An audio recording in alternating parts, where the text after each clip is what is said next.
Alright, so episode 6.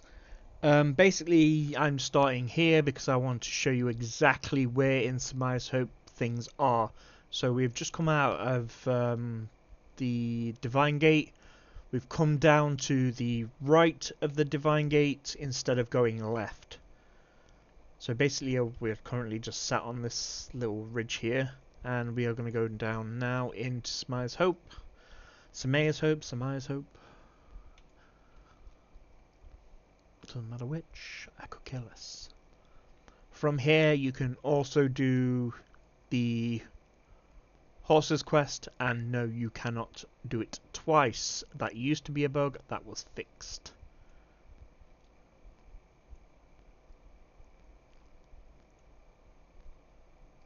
But if you do come this side first and you get your horse, you can start doing this quest immediately instead of farting around.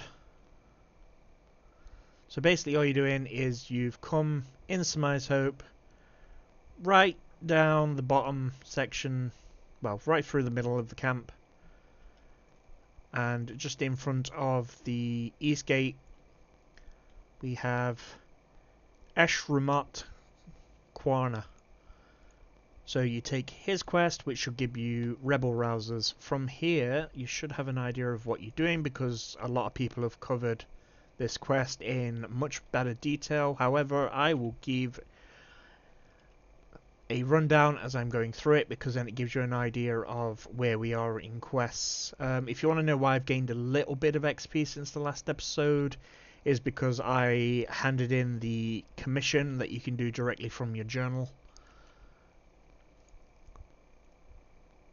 But basically, Rebel Rousers is we just start here and we just start killing things until we get a quest journal. Unbelievable, we got it in the first kill. So this guy is a defender and he will just shield slam your ass, and he is a pain to deal with. But not hard, he just sucks. Alright, so instantly we've got the drop that we wanted. We click that, we start the quest. We do not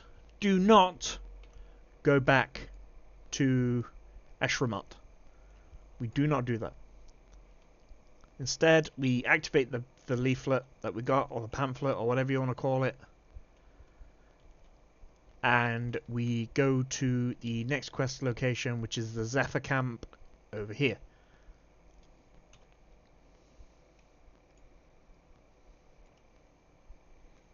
Any of these raiders or highwaymen will drop the pamphlet as long as they're in that area.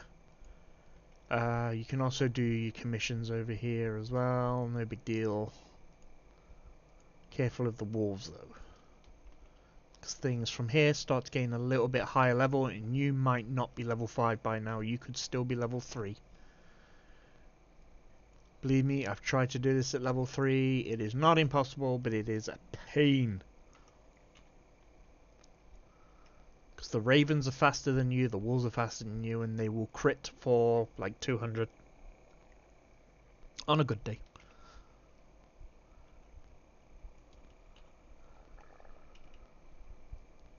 I will show you this side of the quest, then I will show you the other side of the quest. But I should give you just enough details that it covers what you're supposed to be doing.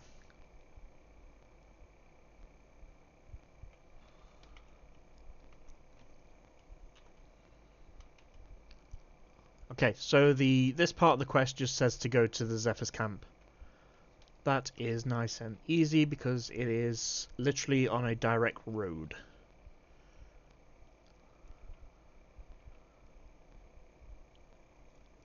And it's just behind the cemetery if you didn't know, or needed to know where it is. You don't want to go up here, there's bears, there's things that will hurt your face. And will eat your face.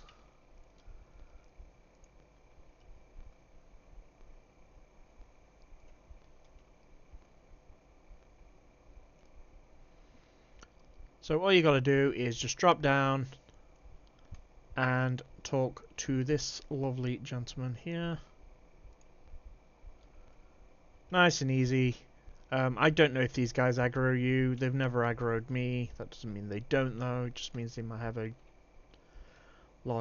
smaller aggro radius. So the option there was to kill Zephyr. There's no need to do it. There's no point. It gives you nothing more, nothing less. So what you want to do now is you've got two coins. You have an option at this point. You can either go directly into Mirrorleth and pick up your first weapon. I do recommend doing that simply because you're going to be killing level 8 mobs now, and if you're 5 levels below on August, there's going to be a damage and damage reduction difference between levels. I've done it with a 9 level difference, and I was hitting from 1 to 3.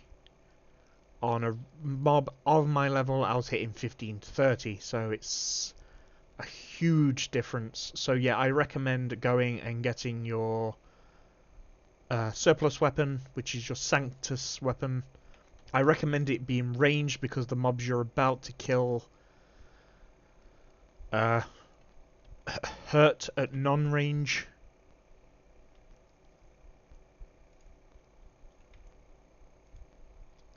Watch out for that bloody bear because he will crit you for 300.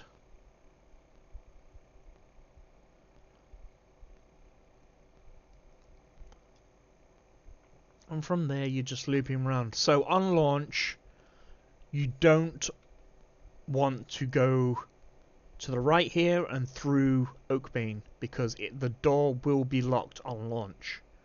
You have to wait until the Mirrorleth load levels up, and then these gates open and the front door gates open so that you can farm the zone. So just for the sake of the video, I will go around. So if you've left this till last minute and the nodes level up, you go that way, you go underneath.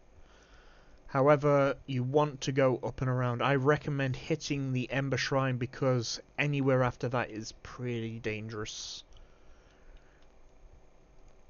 as referenced by the wolves all around here. So yeah, I'm chickening out. I'm going around more because wolves hate me, or they think I'm tasty. I'm not sure which. Okay, this looks more sensible. Ugh, except the mycelia.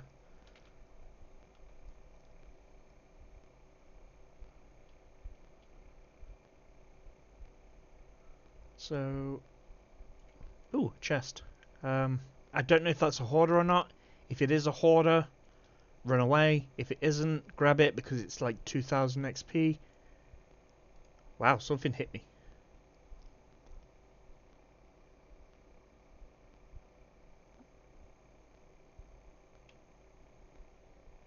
Try and dodge the mycelia because, yeah, it hurts.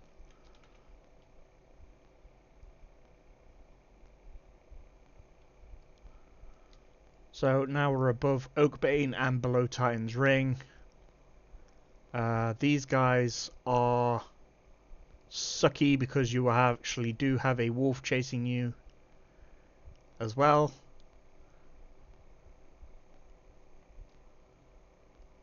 Oh look, a package. Ugh. See it? It exploded. It hurt. It sucked. I do not recommend. He's going to boop me. Probably going to boop me again. Nope. Okay. Oh, look, another package. So now we're just swooping around to Mirrorleth. From there we'll pick up a short bow. Oh, look, another package. Maybe we should have come this way and picked up the quest instead.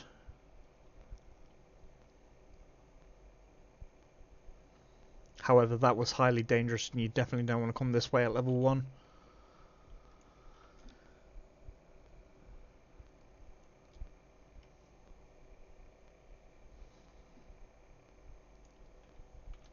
To be fair, it's not much better cutting through, just because there's mycelia in this zone as well. And if those things hit you for the first time on a charge, they will stun your ass. It is not a good day. You will not enjoy it.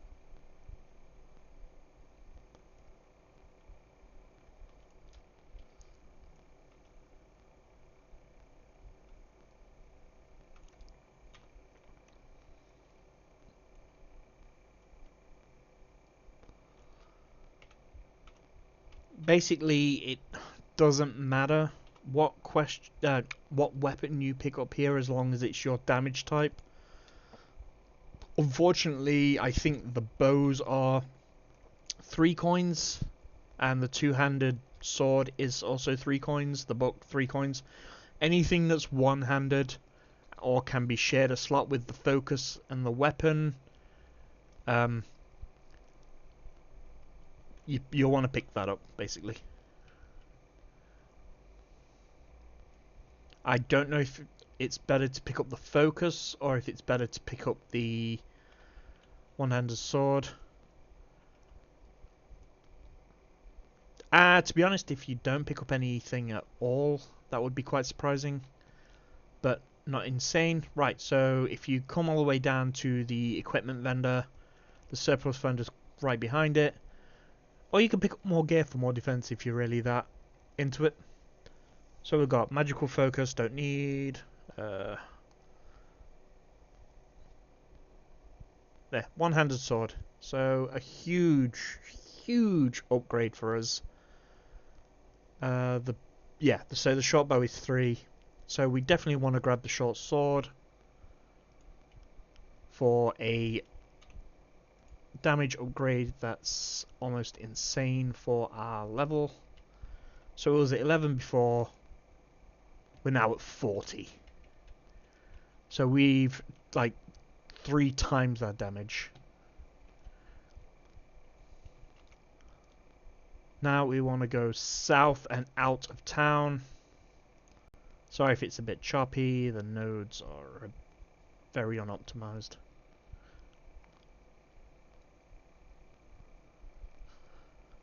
By the time we move over to PTR 3... by the time we move over to Alpha 3, we should be on Unreal Engine 5.6 or whatever it's called. I'm not sure what it's called. But at the minute, we're running on like 5.5, which is not how the game is being like utilized properly. However, right, so we've now picked up 1 piece of gear. We've got no surplus coins left. We've got the Rebel Rousers quest. I'm going to drop it here, and then I'll be back for episode 7.